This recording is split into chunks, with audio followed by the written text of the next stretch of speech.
Birinci suala başlayaq. Birinci sualda. Əziz şagirdlər, gəlin əvvəlcə birinci mötəzənin daxilini həll edək.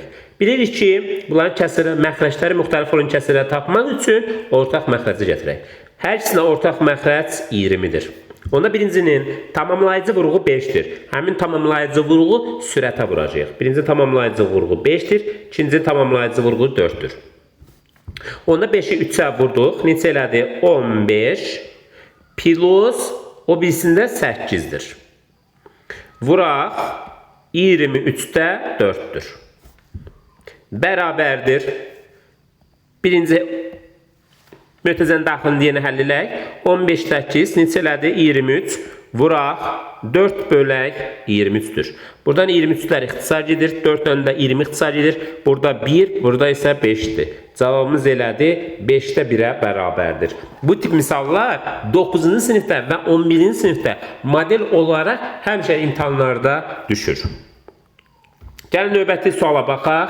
İkinci suala. İkinci sualda maraqlı sualdır. Deyir, n-in hansı ən kiçik qiymətində n bölək 15 və n bölək 35 adi kəsirlərin qiyməti natural ədəddir. Onda biz bura elə bir ədəd tapmalıyıq ki, hər ikisinin yəni əkobunu tapsaq, n-in ən kiçik qiymətini tapa bilərik ki, natural ədəd edilir. Onda biz 15'dən 35'in nəyini tapar? O əkobunu tapa bilərik. Gəlin bunun qısa bir metoddan istifadə edək. 15'dən 35'dən hər ikisinin ortaq vurğu mötəzə xaricində çıxardaq, 5'i çıxarda bilərdik. Burada əkob daxildə biri 3 qaldı, biri isə 7 qaldı. 3 ilə 7 qarşılıqlı sadə ədəddə olduğuna görə n onda əkobu olan hasilinə bərabərdir. Yəni 5 vuraq 21'dir. Bu isə cavabımız 105'ə bərabərdir. Doğru cavabımız C bəndidir. Növbəti sual hovuz məsələsidir. Bu timsallar da çox vaxt istifadə olunur. Hovuzun birinci nasos 4 sahada, ikinci nasos 9 sahada olur. İndi bu baxaq görək ki, bu hovuz, birinci nasos bir sahada hovuzun hansı hissəsini doldurur? Onu bir sahada dediyimizə görə 4'də 1'dir. İkinci nasosda 9 sahada doldurursa, onda bu bir sahada hovuzun 9'da 1 hissəsini doldurur. Onlar birlikdə 2 saatdır. Biz bunu bir sahada tapdığımıza görə, birlikdə dediyinizə görə topladıq və 2'yə qarşısında vururuq. Yəni bunu da hesablayaq. 2 vuraq. Ortaq məxrəcimiz 4 ilə 9 ortaq məxrəcimiz 36'dır. Yuxarıda isə 13'ə bərabərdir. Və ixtisarımızı aparsaq 18'də 13'ə bərabərdir. 18'də 13'ə. Və bir baxaq gör, havuzun hansı hissəsi dolmamış qalar və ona tam diqqətli olar. Biz dolmuş hissəsini tapmışıq. Bəs dolmamış hissəsini tapmaq üçün də 18'də 18'dən 18'də 13'ü çıxırıq. Bu da 18'də 5'ə bərabərdir. Doğru cavabımız Y bəndidir. Əziz şagirdlər, belə misallarda həmişə şərtlərə fikir vermək lazımdır. Gəlin növbəti suala keçsək, maraqlı sualımızdandır. 4-cü sualdır. Və biz bura baxırıq. Burada təkrar olunan A-dır. Və bu 0 tam dövrdə A yaza bilərdim. Üstə gələk, o birisini 0 tam dövrdə B yaza bilərdim. Plus 0 tam dövrdə C yaza bilərdim. Bərabərdir 4x-ə. 0 tam dövrdə A. Bu saf dövrdür. Saf dövrü adi kəsrə çevirmək üçün mötəzənin daxilindəki rəqəmlərin sayı qədər 9 yazılır. Onda bir dənə 9'dur. Mötəzənin daxilindəki ədəd isə sürətə yazılır. Yəni 9'da C-dir. Üstə gələk 9'da B, digərlərində uyğun olaraq eyni yazaq. 9'da burada 9'da A-dır, axırıncıda 9'da C-dir. Bərabərdir neçədir? 4x-dir. Ortaq məxrəcə gətirsəydik 9'da A, üstə gələk B plus C. Bərabərdir neçə yazmış olarıq? 4x-dir. Əziz şagirdlər, burada baxırıq ki, A üstə gələk B üstə gələk C bizə şərt verir. Şərt verirsə biz o şərtə əməl eləməliyik. Onda gətirib yerinə yazsaydıq 36 bölək 9 bərabərdir 4x-ə bərabərdir. 36'yı 9'a bölsəm 4 elədi. O da bərabər 4x isə x-imiz onda 1'ə bərabər olmuş olar. Yəni əziz şagirdlər, belə misallarda diqqətli olar və misallarda çox vaxt istifadə olunur. Burada yəqin ki, texniki bir səhvliyimiz gedir. Doğru cavabımız 1 ilə götürülür. Keçək növbəti sualımız 5-ci suala baxaq. 5-ci sual maraqlı suallardandır. Həmişə də imtahanlarda bu tip misallardan istifadə olunur. Gəlin əvvəlcə müxtəsər vurma üstündən istifadə edəcək. Birincinin kvadratı n kvadratı, birincindən ikincinin hasilinin ikimisidir, yəni 8n-dir. Plus ikincinin kvadratıdır. Bölək n-dir. Bunu biz ayrı-ayrı kəsrlərdə yazsaydıq əgər bu şəkildə n kvadrat bölək n-dir, 8n bölək n-dir, plus 16 bölək n-dir. Burada müəyyən sadələşdirmə aparaq. N kvadrat n-ə bölsək n-dir, 8n n-ə bölsək 8-dir, üstə gələk 16 bölək n-dir. Deyir, n-in neçə natural qiymətini, kəsirin qiyməti tam ədəddir. Tam ədəddir. Biz baxırıq ki, bu cəm tam ədəddirsə, ona bu kəsirin özü də tam ədədi olmalıdırsa, bu cəmin özü də tam ədəddir. Ona biz n-ə 16-nın bölənlərinə baxmayıq. Hansı ədədlər 16-ya bölünür? 1, 2, 4, 8 və 16. Bizdən sayını soruşur. 1, 2, 3, 4, 5 dənə. Sayı neçə dənədir? 5 dənə sayı bərabər. N-in neçə natural qiymətində dediyinə görə. Keçən növbəti sualla 6-cı sualdır. Bu da imtahanlarda düşmüş bir suallardır. İnşallah bunu çox vaxtın müxtəsər vurma üstündən istifadə edirik. Açmağa ehtiyac duyur. Birinci möhtəzənin daxilini həll eləsəydik, ortaq məxrəcimiz 20 ilərdi, sürətdə 1 ilərdi. Bunun isə kvadratı isə 400-də 1-ə bərabərdir. Doğru cavabımız C-yə bərabərdir. Növbəti sualımıza baxaq. Burada 0 tam A dövrdə B-dir, bərabər 90-da 11-dir. Əziz şəkillər, mən əvvəlcə sağ tərəfdən istifadə edəcəm. Daha asan bir metod olaraq 11-i 90-a böləcəm. 11-in 90 olmadığına görə sonra 0, burada bir dənə tam atıraq. Burada 1 tamdır və 90-dır, 20-dir. Bölünmür. Bir dənə 0 yazıram. 200-in içində 90 neçədir? 2-dir, 180-dir, 20-dir. Burada baxıram ki, ikilər təkrar olunur. Yəni dövr olunur. Onda biz bunu bu şəkildə yaza bilərik mi? 0 tam 1 təkrar olunanını mötüzdə yazıram. Bu da bərabərdir. Bir dənə burada da bir şərtimiz verilir. 0 tam A dövrdə B-dir. Onda belə çıxır ki, A-mız 1-ə bərabərdir, B-miz isə 2-yə bərabərdir. Gəlin şərtlərdə yerinə yazaq. A, B üstü xətdir. Demək bu 12-dir. A-la B-ni topladım. Yəni 1 ilə 2-ni topladım 3-dür.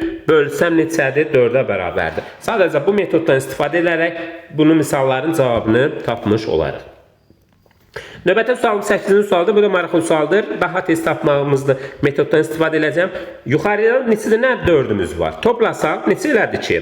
12-dir. Bir də birincini sonuncuya da vurmaq lazımdır. 5-i 17-yə vursaq 85-dir. Və 85-də 12-yə bərabərdir. Doğru cavabımız C bəndidir. O misallarda həmişə o metoddan istifadə eləməklə cavabını tapa bilərik.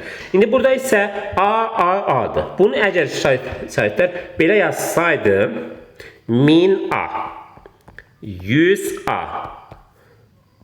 10A üstə gələk bir də A-dır. Bu necə eləməliydi ki? 1111A elədi.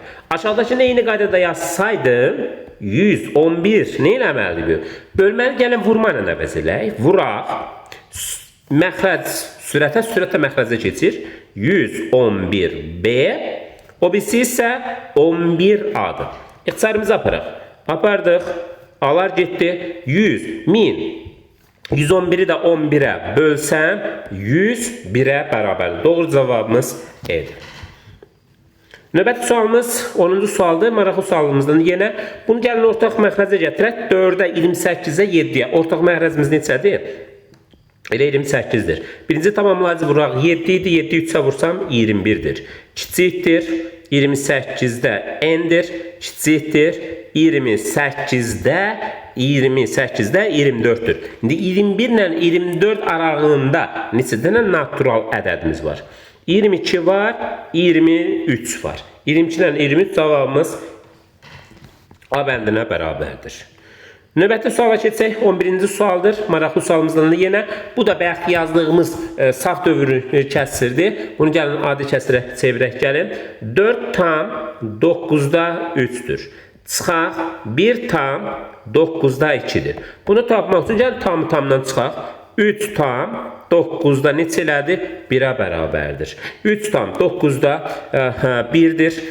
Bu misalda əgər 3 tam 9-da 1-ə bərabərdir, doğru cavabımız E bəndinə bərabərdir.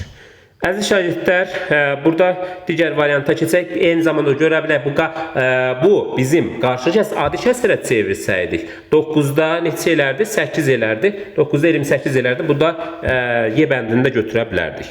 Növbəti sualımız 12-ci sualdır. Ədədin hissəsini tapmaq üçündür. Bu da çox vaxt istifadə olunur. Onda 36-nı vururam 9-da 5-ə. 36-nı 9-da 5-ə vuranda bunlar ixtisar edir. 1, 4, 4-də 5-ə vursam 20-yə bərabərdir. Doğru cavabımız C olaraq götürülür. Növbəti suala baxaq. Növbəti sualımız 13-cü sualdır. Kəsirlərin müqayisə qaydasıdır. Əziz şagirdlər, bir dənə burada qeyd eləsəm ki, 4-də 3-dür, 5-də 2-dir və 6-da 5-dir. Biz ilk öncə burada çarpazlama qaydasından istifadə eləsək daha tez tapmış olarıq. Çarpazlama qaydası yəni nə deməkdir? Əziz şagirdlər, onun izahını verim. Bax, məsələ, bunu buna vursaydım, yuxarıda neçə elərdi ki? 15 elərdir. Bunu buna vursaydım neçə elərdi? 8 elərdir. Belə çıxır ki, A-mız neçədən böyükdür ki? B-dən böyükdür. Əgər biz B ilə C-ni müqayisə eləsəydik ki, əgər A ilə B-ni müqayisə eləsəydik, bunu buna vursaydım 12 elərdir. Bunu buna vursaydım neçə elərdir? 25 elərdir. Buradan da çıxır ki, C-miz neçədən böyükdür? C-miz B-dən böyükdür. C-miz B-dən böyükdür. Digər tərəfdən A-nı da biz C-ni də müqayisə eləməliyik. Onda bax, bu şəklində versəydik 18 biri olardı, 20-də 1 olardır. Onda C ən böyükdür. C böyükdür A-dan, o da böyükdür nədən? B-dəndir. Və qayda olaraq bundan istifadə edə bilərik. Çarpazlama qaydasından istifadə elədik. Digər halda məxrəci, ortaq məxrəci gətirə bilərdik. Yadlıqda sürəti ortaq məxrəci gətirməklə tapa bilərik. Növbəti sualımız 14-cü sualdır. E'nin hansı qiymətində kəsirin qiyməti ən kiçik mürəkkəb ədədə bərabərdir? Biz bilirik ki, ən kiçik mürəkkəb ədədimiz neçəyə bərabərdir? 4-ə bərabərdir. Bərabər 4 yazacağım. Çarpaz vursaydım n plus 5 bərabərdir 28-dirsə, n'imiz isə 23-ə bərabər. Doğru cavabımız B bəndi olaraq götürə bilərik. Və növbəti sualımız 15-ci sualdır. Bu sualda deyir ki, məxrəci 48 olan ixtisar olunmayan düzgün kəsir var. Onda biz ixtisar olunmayan deyirliksə 48-dən kiçik, 48 ilə qarşılıqlı sadə olan ədədlərin sayının düsturundan istifadə edə bilərik. Yəni biz 48 sadə vurğarsaydım 2-dir, 24-dür, 2-dir, 12-dir, 2-dir, 6-dır, 2-dir, 3-dür, bir də 1-dir. Yəni 2-nin üstündə 4, vuraq neçədir? 3-dür. Vuraq, mötəzədə 1 çıxaq 2-də 1, 1 çıxaq 3-də 1-dir. Yəni burada biraz hesablamalarımızı aparaq. 2-nin üstü 4 vuraq 3-dür. 1-dən 2-də 1 çıxanda 2-də 1-ə bərabərdir. 1-dən 3-də 1 çıxanda 3-də 2-yə bərabər. Bu 2 ilə bu 2, 3 ilə 3 ilə 2-nin üstü 4-də 16-ya bərabərdir. Yəni 16 dənə ixtisar olunmayan kəsir var. Cavabımız hansıdır? 16-ya bərabərdir. Doğru cavabımız Y bəndi.